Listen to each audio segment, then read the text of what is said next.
Saludos amigos, muy buenas tardes, muy buenas noches, pero muy buenos días para aquellos que seguirán este programa a cualquier hora, bien sea en la tarde a esta hora, bien sea en la noche o bien sea durante la mañana. Soy Ramón Argüello y estoy saliendo en vivo y en directo a esta hora de la tarde, cuando son las 2:58. Es la hora del Pacífico de los Estados Unidos de América. Le doy la más atenta y cordial bienvenida a este programa que es muy especial de la Semana Santa. Hoy es jueves 9 de abril.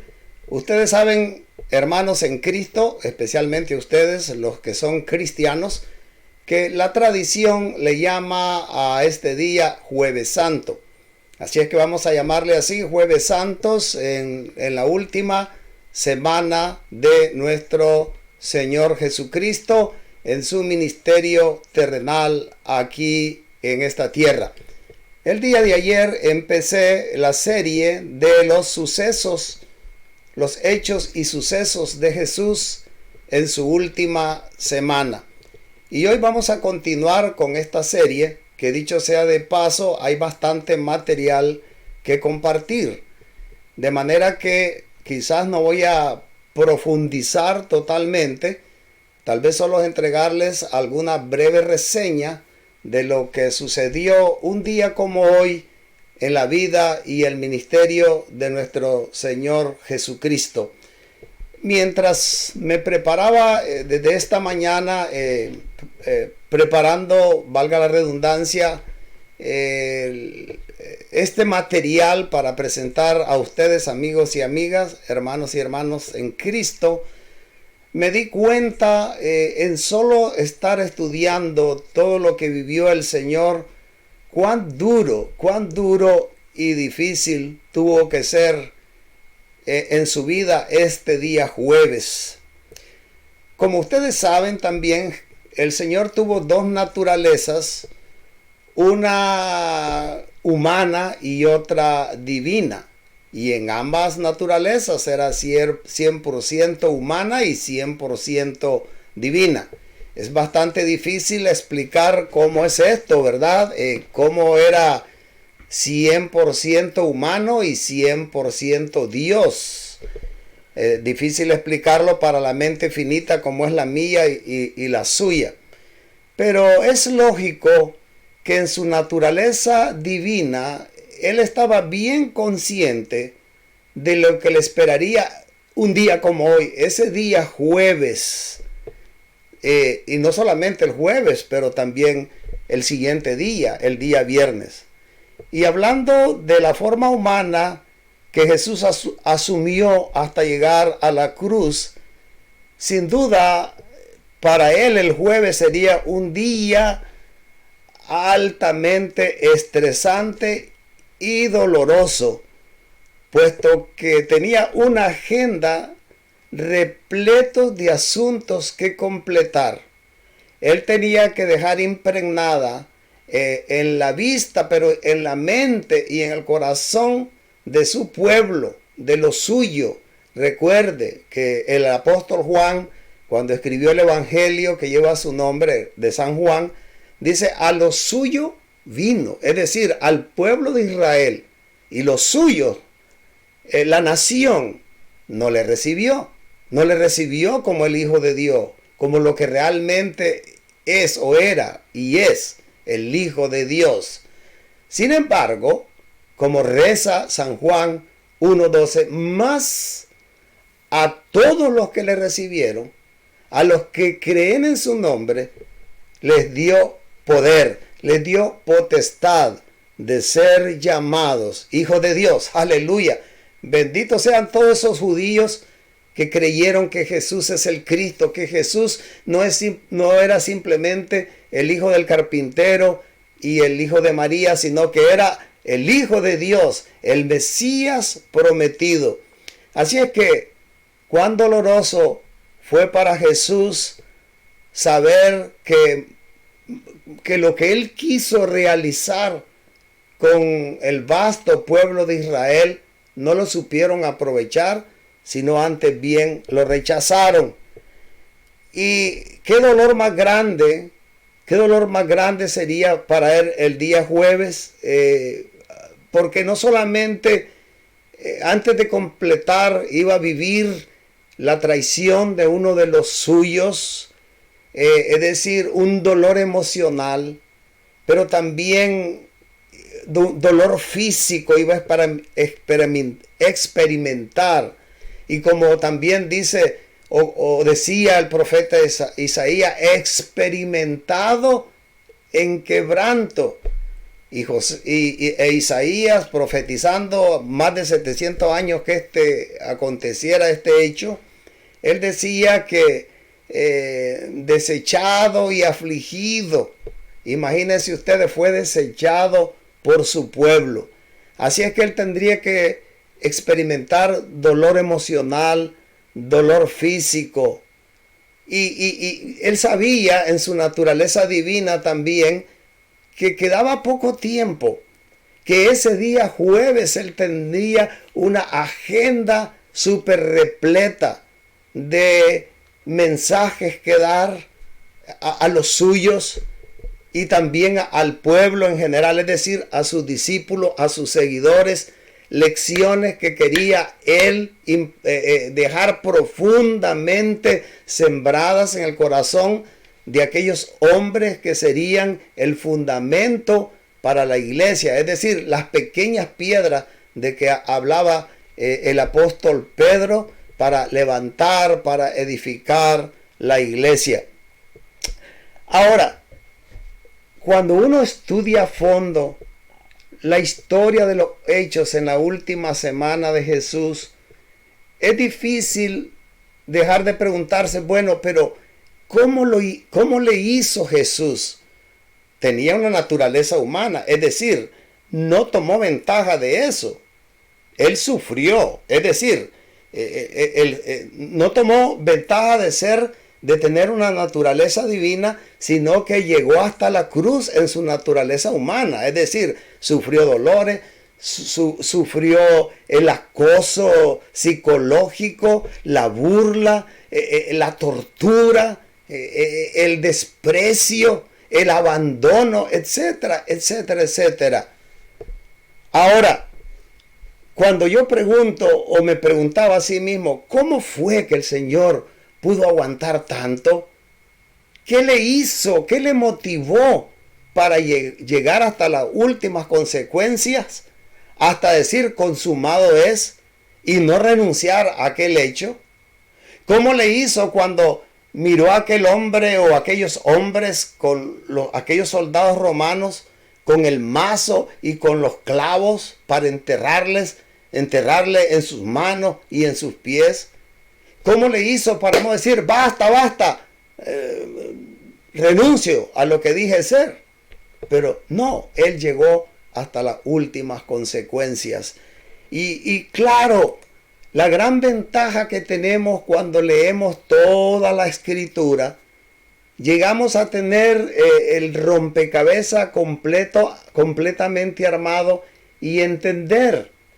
Y hay un pasaje que describe el éxito que tuvo el Señor en su empresa de llegar hasta las últimas consecuencias de la comisión que él tomó de redención de aquellos que habían de creer en él y expirar en victoria diciendo, Padre, en tus manos encomiendo mi espíritu.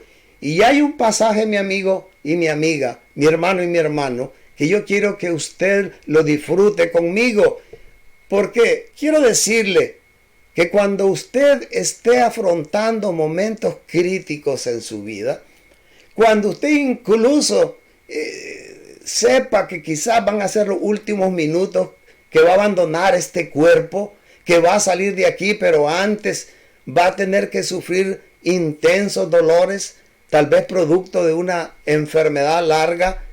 Mire lo que motivó al Señor, lo que le fue un incentivo para afrontar hasta las últimas consecuencias del dolor y no solamente estar afligido, sino tener hasta alegría en medio del dolor. Quiero ponerle un texto que tengo aquí y es Hebreos capítulo 12 y versículo 2. Dice: fijemos la mirada en Jesús, el iniciador y perfeccionador de nuestra fe, quien por el gozo, oiga, por el gozo que le esperaba, ¿dónde? Al otro lado de la cruz, por supuesto. Repito, fijemos la mirada en Jesús, es decir, tenemos el enorme ejemplo en Jesús para afrontar cualquier prueba, cualquier vicisitud, cualquier dolor. Fijemos la mirada en Jesús, el iniciador y perfeccionador de nuestra fe, quien por el gozo que le esperaba, soportó la cruz, menospreciando la vergüenza que ella significaba, vergüenza porque estaba siendo colgado como un malhechor sin serlo. La vergüenza que ella significaba, y repito, y ahora está sentado a la derecha del trono de Dios. Aleluya. Pues eso era lo que motivó al Señor a triunfar sobre el dolor, a triunfar sobre la tortura, la que ya había experimentado, psíquica, emocional, y la máxima prueba de la crucifixión, hasta expirar perdonando a sus enemigos y además diciendo, encomendando su alma, su espíritu al Padre. Mis amigos, quisiera a continuación, a beber un poco de agua para mi garganta. Quisiera a continuación presentar un bosquejo. Yo tengo aquí 1, 2, 3, 4 divisiones, 4 etapas en este penúltimo día, es decir, en el día jueves antes de ser crucificado. Fue crucificado el día viernes. Pero ¿qué pasó este día jueves? Primero, él comió, él participó con sus discípulos de la última cena, de la Pascua. En 3 de los 4 evangelios se narra la preparación de la Pascua. En Mateo capítulo 26, versos 17 al 19, allí se describe cómo el Señor tenía todo perfectamente calculado, hasta los más pequeños detalles a la perfección. Oh, nuestro maestro, ahí tenemos una lección cuán organizado era. Qué ejemplo para todos y cada uno de nosotros, hasta en los más mínimos detalles. Él mandó incluso pues a decir a alguien que iba a comer la cena allí en su aposento, en el aposento alto. Y todo eso ya lo tenía el Señor calculado. Luego que ya estaba el lugar dispuesto, comenzó la comida pascual, y esto fue en Jerusalén, en el aposento alto, y esto está narrado en San Mateo capítulo 26 y verso 20. Allí, durante esa cena, se dio el lavamiento de los pies de sus discípulos. Allí mismo se identificó al traidor, a Judas, y esto está narrado, el lavamiento de los pies en San Juan 13 del 1 al 20. Se identifica al traidor, está mencionado en Mateo 26, 21 al 25. También se dio la primera predicación de la negación de Pedro. Allí el Señor dijo a sus discípulos que Pedro le habría de negar, aunque él se mostraba valiente y decía que era capaz de ir hasta la muerte. Y el Señor le dijo, no cantará el gallo sin que me hayas negado 3 veces.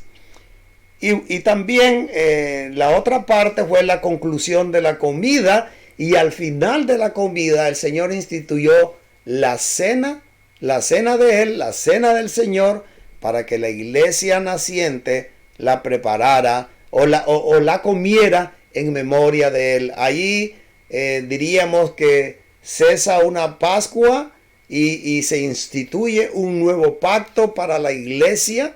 Para la iglesia, no importa, judía, griega, para todos, ese nuevo pacto que el Señor haría en su sangre. Esa fue la primera parte de los Hechos de Jesús el día jueves. Luego, en la segunda parte de los Hechos de Jesús en el aposento alto, allá en el Getsemaní, o sea, el Monte de los Olivos, allí tuvo una intensa participación respondiendo las preguntas sobre su destino, es decir, hacia dónde iba, las preguntas que tenían sus discípulos. Habló sobre el Padre y sobre el Espíritu Santo, pues el Señor dio unas lecciones tremendas, y bendito sea Dios que en los evangelios podemos encontrar quién era Jesús realmente. Él dijo, el Padre, yo y mi Padre somos uno solo. Él dijo que iba al cielo, ese era su destino, a preparar lugar para sus discípulos, para que donde él estuviera, también ellos, es decir, y también nosotros estuviéramos. Y él les dijo que no les iba a dejar solo, físicamente se iba, pero les prometió la promesa pues del Espíritu Santo, y eso está en San Juan 14, 1 al 31. También en su discurso habló sobre la vid y los pámpanos en San Juan 15. También habló de la oposición del mundo, habló de la venida y ministerio del Espíritu Santo, habló de la predicción del gozo que tendrían sus discípulos cuando él resucitara. Y vemos que todo esto el Señor lo profetizó y realmente se cumplió. Y eso es, hermanos, lo que realmente nos ha dado valor y dio valor, valga la redundancia, a sus discípulos luego que le vieron resucitado para predicar el evangelio, como dice en el libro de Hechos, con denuedo. Luego el Señor tuvo una oración intercesora para con el Padre registrada en San Juan 17. Oró por sus discípulos para que fueran uno, y también por aquellos que creerían por la palabra de ellos, es decir, de los discípulos. Amigos y amigas, hermanos y hermanas, qué tremendo el Señor Jesús, qué sin igual. Orar por protección, orar por la unidad de sus discípulos, orar para que su mensaje impactase. Oró para que ellos siguieran el ejemplo de unidad, así como la miraron entre Dios Padre y Dios Hijo. ¿Y qué les parece a ustedes? Que no solamente ora por sus discípulos, sino por todos aquellos que habrían de creer en el Señor Jesús por la palabra de ellos. Gloria al Señor, que mi Jesús oró por mí sin yo ni siquiera había nacido, pero Él había señalado y el camino. Él habría señalado el día, la hora en la familia que habría de nacer, y bendito sea Dios que Él me eligió para esta salvación. ¿No le parece, amigo, hermano en Cristo, que si usted es un hijo de Dios, que si usted ha creído en el Señor y ha recibido por la fe, usted está bajo esa bendición de esa oración que está en San Juan 17? ¡Oh, qué grande es el Señor! ¿Por qué tener miedo? Y eso le dijo a sus discípulos: no se acobarden, no tengan miedo por lo que va a pasar. Heriría al pastor y las ovejas del rebaño serán dispersadas. Pero no tengan miedo. Acuérdense de las palabras que yo les dije. Amigos, hermanos en Cristo, hermanas en la fe, ¿por qué tener miedo ante el miedo, valga la redundancia, del mundo? Ante los que nos quieren meter ese miedo en el negocio informativo que hay hoy. Y no es que estoy minimizando la verdad de lo que está pasando, pero no tenemos por qué tener miedo. Por supuesto, que el no tener miedo no es que vamos a buscar el peligro, ni porque el Señor está con nosotros nos vamos a aventar a un fuego. No, claro que no. Pero el Señor está con nosotros y nada, ni nadie nos apartará de su amor. Por lo tanto, no vivamos con miedo. No estemos como aquellos que no creen en el Señor, que no tienen ninguna seguridad. Esos tienen razón de tener miedo. Pero usted que ha creído en el Señor, no debe de tener miedo. Bueno, lo tercero que pasó ese día jueves, estoy capitulando en subpuntos lo que pasó. Primero se dio la última cena, después los hechos de Jesús en el aposento alto cuando celebra la cena. Luego la traición, se da la traición y arresto de Jesús. Jesús es traicionado, arrestado y abandonado en el Getsemaní. Qué cosa más triste, amados. Qué cosa más triste que tus mejores amigos te abandonen en los momentos críticos. Pero no todos le abandonaron. Allí estuvo al pie de la cruz su madre María y también estuvo, estoy hablando de Jesús hombre, del Jesús humano, su madre María estuvo con él y el más joven, no fue el más veterano, fue el menos, por decirlo así, experimentado en cuanto a madurez en edad. Juan, el menor de sus discípulos, allí quedó con él hasta el final, no importa lo que aconteciera. Pero uno de ellos le traicionó y quedaban 11. De esos 11, 10 se dispersaron y solo uno y María quedaron al pie de la cruz. Luego, mis queridos hermanos, y con esto finaliza este bosquejo, que por cierto lo que resta no es nada breve, solamente estoy leyéndolo, puesto que si me pongo a especificarlo, pasaría día y noche por más de un mes hablando de esto. Después que Judas le entrega a los sacerdotes y por ende a los romanos, viene el juicio. La primera fase del juicio se da ante la corte de Anás. Y para los que no han leído mucho la Biblia, ¿quién era Anás? Era uno de los sumos sacerdotes. Había un clan de sacerdotes que pertenecían a un partido llamado los saduceos. Estos eran los más influyentes en la nación judía. Eran riquísimos, tenían el jugoso negocio en el templo. Ganaban un porcentaje, una comisión por el cambio de monedas, por la venta de animales para los sacrificios.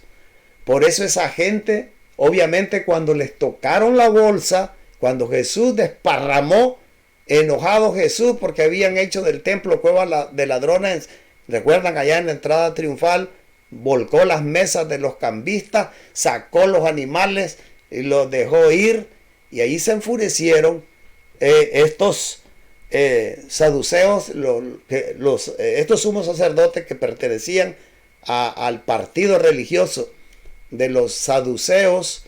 Estaban enojados, ya la traían con Jesús, le tenían celo por lo de Lázaro, tenían odio, rabia, porque les estaba quebrando el negocio, porque estos sumos sacerdotes agarraban el 15% de la ganancia de los cambistas que estaban allí en los atrios del templo.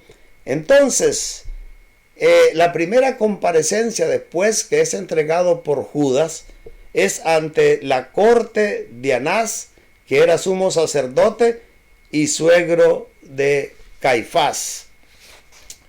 Bueno, y la segunda fase, esta fue la primera fase, y la segunda fase del juicio judío se dio ante Caifás. ¿Y quién era Caifás? También sumo sacerdote y el Sanedrín, o sea, se dio ante este hombre y en pleno con el Sanedrín, o sea, el concilio, y se dio en la casa de Caifás. Esto está registrado en Mateo 26, 57 y 69, en San Marcos capítulo 14, 53 al 65, y también en el Evangelio de San Lucas capítulo 22 y verso 54.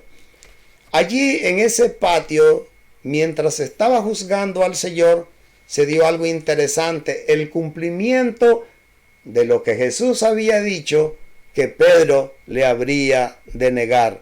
Allí Pedro, ahí en Jerusalén, en el patio de Caifás, niega que sea un seguidor de Jesús.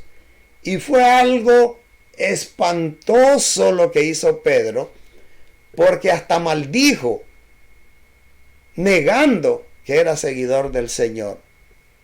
Y después que se encontró con el rostro del Señor, cuando ya le llevaban capturado por allí, lloró amargamente.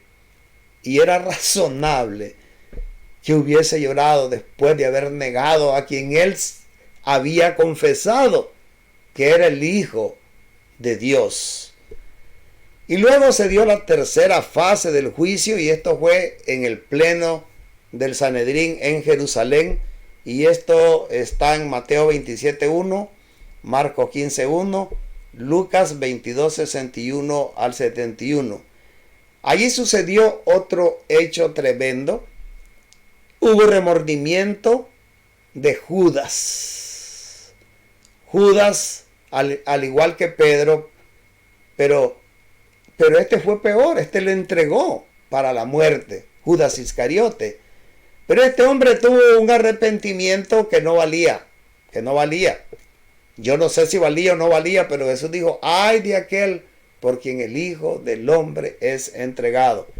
¿Y sabe qué hizo Judas?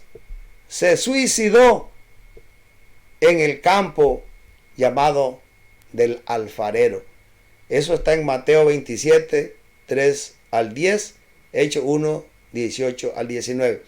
Así es que el Señor tuvo un juicio religioso, es decir, por parte de los judíos, por parte del Sanedrín, capitaneado por los sumos sacerdotes, pero faltaba otro juicio más. Imagínense qué agotador jueves, qué agotador y qué juicio más ilegal, porque en altas horas de la madrugada fue juzgado, y eso era ilegal ante la jurisprudencia de las leyes propias judías.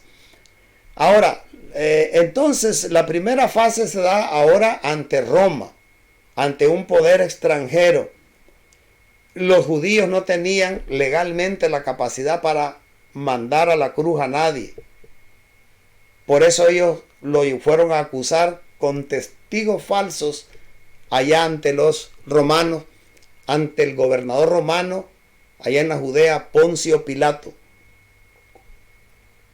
Permítame que le diga, entonces, la primera fase romana del juicio contra Jesús fue ante Pilato, allá en Jerusalén, el pretorio. Esto está narrado por Mateo, capítulo 27, verso 2, Marcos, capítulo 15, verso 1 al 5, Lucas 23, del 1 al 5, y San Juan 18, 28 al 38. Mis amigos y amigas, estos hechos no son aislados. Fueron vistos por muchos testigos, y no solo fue uno el escribiente. Miren, este hecho está narrado, esta comparecencia ante Pilato, esta primera comparecencia es narrada por Leví, o sea, Mateo, es narrada por Juan Marcos, o sea, Marcos se llamaba Juan Marcos, por el doctor Lucas y por el apóstol Juan. Luego tenemos la segunda fase romana del juicio. Este fue realizado ante Herodes Antipas y fue en Jerusalén. Bueno, Herodes Antipas, como sabemos, estaba enemistado con Pilato. Entonces parece que para congraciarse Pilato, le decían Nazareno, entonces lo mandó a aquella jurisdicción, pero en ese momento Herodes Antipas estaba de paso por la Judea, la capital Jerusalén.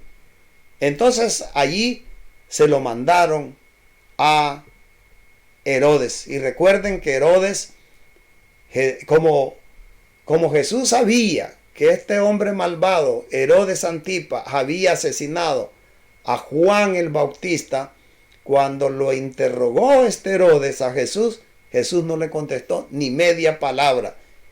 Y entonces quiso burlarse de él y mandó a ponerle una corona de espinas, las cuales obviamente son unas espinas horribles. Yo las he tenido en mis manos, ese tipo de espinas de por allá, de Israel. Son espinas enormes, como de 6 pulgadas y filosas, que cuando penetran desgarran, y pues obviamente son chorros de sangre que salían por las sienes inmaculadas de Jesús. Bueno, entonces Herodes obviamente se sintió muy complacido con Pilato, porque le mandó a su enemigo al prisionero, y luego que lo interroga Herodes, se lo manda de regreso a Pilato. De ahí el dicho de Herodes a Pilatos. Esto se encuentra en Lucas 23, 6 al 12. Y la tercera y última fase romana del juicio ante Jesús fue pues ante Pilatos en el pretorio, y esto está narrado en San Mateo 27, 15 al 20, en Marcos 15, 6 al 15, en Lucas 23, 13 al 25, en Juan 18, 39 al 19, inclusive hasta el 16. Bueno, Pilato no quería realmente condenar a Jesús por varias razones, porque él sabía que ahí lo que se juzgaba era odio religioso. Además, Pilato obviamente no quería a estos sumos sacerdotes. Sabía que eran unos grandes hipócritas y malvados. Además, su esposa, la esposa de Pilato, había tenido unas pesadillas y unos sueños, y le suplicó a su marido, a Pilato, que por favor no tuviera nada que ver con la sangre de ese justo.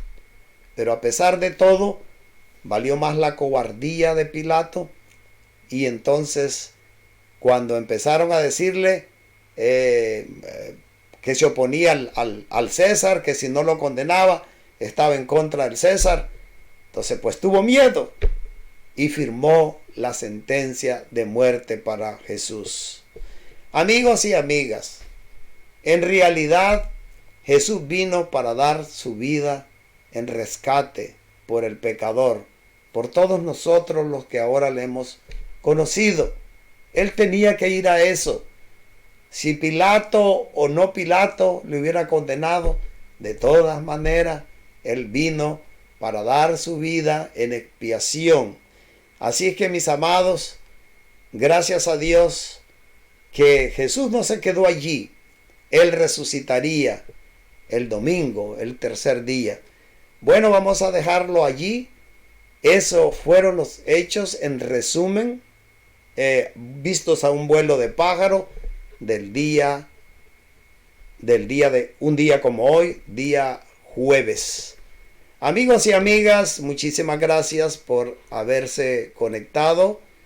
Aquí hay un buen número de personas que se han conectado. Hermano Eric, Dios le bendiga. Hermana Shelly, bendiciones. Moisés Hernández, bendiciones. May Luna en Costa Rica, bendiciones. Hermana Irma Paz, bendiciones. Indiana Almanza, bendiciones. Indiana, México. Cecilia Larios en Los Ángeles, bendiciones. Irma Canchecoli, bendiciones aquí en Portland. Aura Luz en Tampa, bendiciones. Pastor David Velázquez en Tampa, bendiciones. Elizabeth Mendoza en Costa Rica, bendiciones. Dilcia Guifarro aquí en Portland, bendiciones. Samuel Figueroa en la ciudad de Madras, bendiciones mi hermano. Moisés Bolio, bendiciones mi hermano. María Tapia, bendiciones allá en California. Marvin Alfaro, bendiciones querido hermano Marvin Alfaro.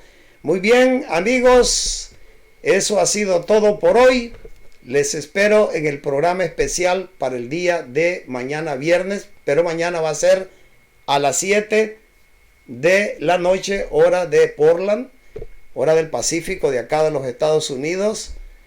Repito, 7 de la noche, 8 de la noche, hora centroamericana y México. Y quiero decirles que voy a tener un programa variado con participaciones musicales.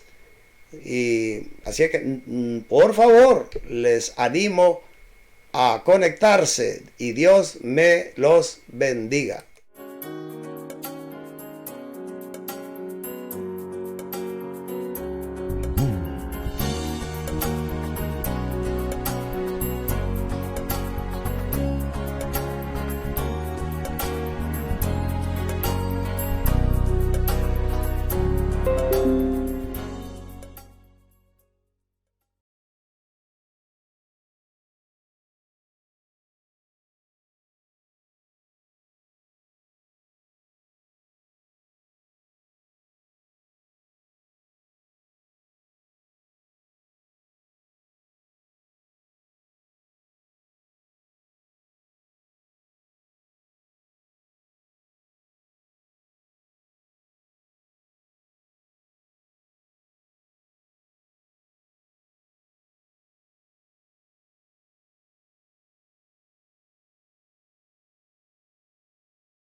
Saludos amigos, muy buenas tardes, muy buenas tardes, muy buenas noches, muy pero muy buenos días para aquellos que seguirán este programa a cualquier hora, bien sea en la tarde a esta hora, bien sea en la noche o bien sea durante la mañana. Soy Ramón Argüello y estoy saliendo en vivo y en directo a esta hora de la tarde, cuando son las 2:58, es la hora del Pacífico de los Estados Unidos de América. Le doy la más atenta y cordial bienvenida a este programa que es muy especial, especial de la Semana Santa. Hoy es jueves 9 de abril. Ustedes saben, hermanos en Cristo, especialmente ustedes, los que son cristianos, que la tradición le llama a este día Jueves Santo. Así es que vamos a llamarle así, Jueves Santos, en la última semana de nuestro Señor Jesucristo en su ministerio terrenal aquí en esta tierra. El día de ayer empecé la serie de los sucesos, los hechos y sucesos de Jesús en su última semana. Y hoy vamos a continuar con esta serie, que dicho sea de paso, hay bastante material que compartir. De manera que quizás no voy a profundizar totalmente, tal vez solo entregarles alguna breve reseña de lo que sucedió un día como hoy en la vida y el ministerio de nuestro Señor Jesucristo. Mientras me preparaba desde esta mañana, preparando, valga la redundancia, este material para presentar a ustedes, amigos y amigas, hermanos y hermanos en Cristo, me di cuenta en solo estar estudiando todo lo que vivió el Señor cuán duro y difícil tuvo que ser en su vida este día jueves. Como ustedes saben también, el Señor tuvo dos naturalezas, una humana y otra divina. Y en ambas naturalezas era 100% humana y 100% divina. Es bastante difícil explicar cómo es esto, ¿verdad? Cómo era 100% humano y 100% Dios. Difícil explicarlo para la mente finita como es la mía y la suya. Pero es lógico que en su naturaleza divina, él estaba bien consciente de lo que le esperaría un día como hoy, ese día jueves. Y no solamente el jueves, pero también el siguiente día, el día viernes. Y hablando de la forma humana que Jesús asumió hasta llegar a la cruz, sin duda, para él el jueves sería un día altamente estresante y doloroso, puesto que tenía una agenda repleto de asuntos que completar. Él tenía que dejar impregnada en la vista, pero en la mente y en el corazón de su pueblo, de lo suyo. Recuerde que el apóstol Juan, cuando escribió el evangelio que lleva su nombre de San Juan, dice, a lo suyo vino, es decir, al pueblo de Israel, y los suyos, la nación, no le recibió como el Hijo de Dios, como lo que realmente es o era y es el Hijo de Dios. Sin embargo, como reza San Juan 1:12, más a todos los que le recibieron, a los que creen en su nombre, les dio poder, les dio potestad de ser llamados hijos de Dios. Aleluya. Benditos sean todos esos judíos que creyeron que Jesús es el Cristo, que Jesús no era simplemente el hijo del carpintero y el hijo de María, sino que era el Hijo de Dios, el Mesías prometido. Así es que, cuán doloroso fue para Jesús saber que lo que él quiso realizar con el vasto pueblo de Israel no lo supieron aprovechar, sino antes bien lo rechazaron. Y qué dolor más grande sería para él el día jueves, porque no solamente antes de completar iba a vivir la traición de uno de los suyos, es decir, un dolor emocional, pero también dolor físico iba a experimentar.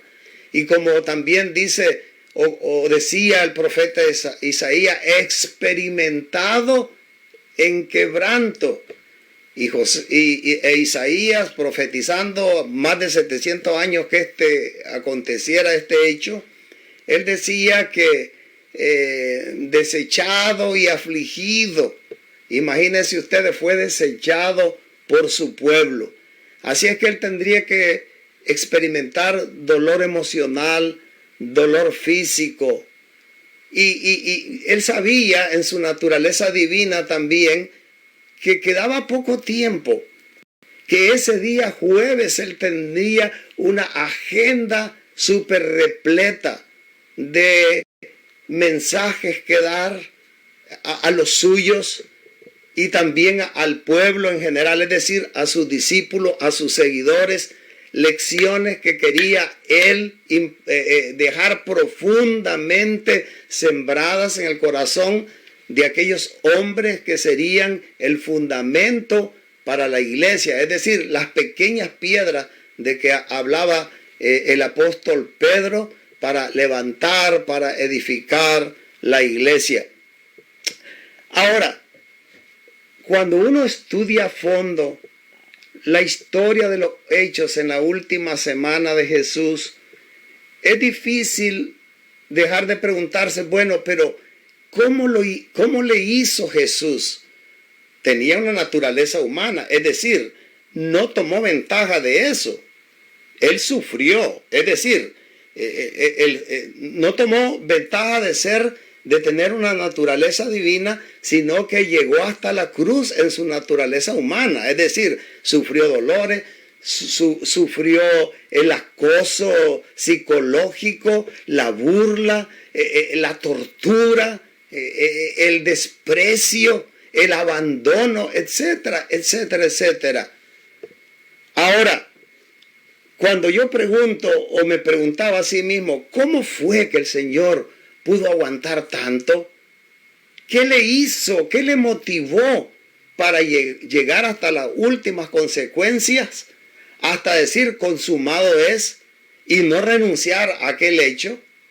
¿Cómo le hizo cuando miró a aquel hombre o aquellos hombres aquellos soldados romanos con el mazo y con los clavos para enterrarle en sus manos y en sus pies? ¿Cómo le hizo para no decir basta, basta, renuncio a lo que dije ser? Pero no, él llegó hasta las últimas consecuencias. Y claro, la gran ventaja que tenemos cuando leemos toda la Escritura, llegamos a tener el rompecabezas completamente armado y entender. Y hay un pasaje que describe el éxito que tuvo el Señor en su empresa de llegar hasta las últimas consecuencias de la comisión que Él tomó de redención de aquellos que habían de creer en Él y expirar en victoria diciendo, Padre, en tus manos encomiendo mi espíritu. Y hay un pasaje, mi amigo y mi amiga, mi hermano y mi hermano, que yo quiero que usted lo disfrute conmigo, porque quiero decirle que cuando usted esté afrontando momentos críticos en su vida, cuando usted incluso sepa que quizás van a ser los últimos minutos, que va a abandonar este cuerpo, que va a salir de aquí, pero antes va a tener que sufrir intensos dolores, tal vez producto de una enfermedad larga. Mire lo que motivó al Señor, lo que le fue un incentivo para afrontar hasta las últimas consecuencias del dolor y no solamente estar afligido, sino tener hasta alegría en medio del dolor. Quiero ponerle un texto que tengo aquí y es Hebreos capítulo 12 y versículo 2. Dice, fijemos la mirada en Jesús, el iniciador y perfeccionador de nuestra fe, quien por el gozo, por el gozo que le esperaba, ¿dónde? Al otro lado de la cruz, por supuesto. Repito, fijemos la mirada en Jesús, es decir, tenemos el enorme ejemplo en Jesús para afrontar cualquier prueba, cualquier vicisitud, cualquier dolor. Fijemos la mirada en Jesús, el iniciador y perfeccionador de nuestra fe, quien por el gozo que le esperaba, soportó la cruz, menospreciando la vergüenza que ella significaba, vergüenza porque estaba siendo colgado como un malhechor sin serlo. La vergüenza que ella significaba, y repito, y ahora está sentado a la derecha del trono de Dios. Aleluya. Pues eso era lo que motivó al Señor a triunfar sobre el dolor, a triunfar sobre la tortura, la que ya había experimentado psíquica, emocional y la máxima prueba de la crucifixión hasta expirar, perdonando a sus enemigos y además diciendo, encomendando su alma, su espíritu al Padre. Mis amigos, quisiera a continuación, a beber un poco de agua para mi garganta. Quisiera a continuación presentar un bosquejo. Yo tengo aquí 1, 2, 3, 4 divisiones, 4 etapas en este penúltimo día, es decir, en el día jueves antes de ser crucificado. Fue crucificado el día viernes. Pero ¿qué pasó este día jueves? Primero, él comió, él participó con sus discípulos de la última cena, de la Pascua. En 3 de los 4 evangelios se narra la preparación de la Pascua. En Mateo capítulo 26, versos 17 al 19.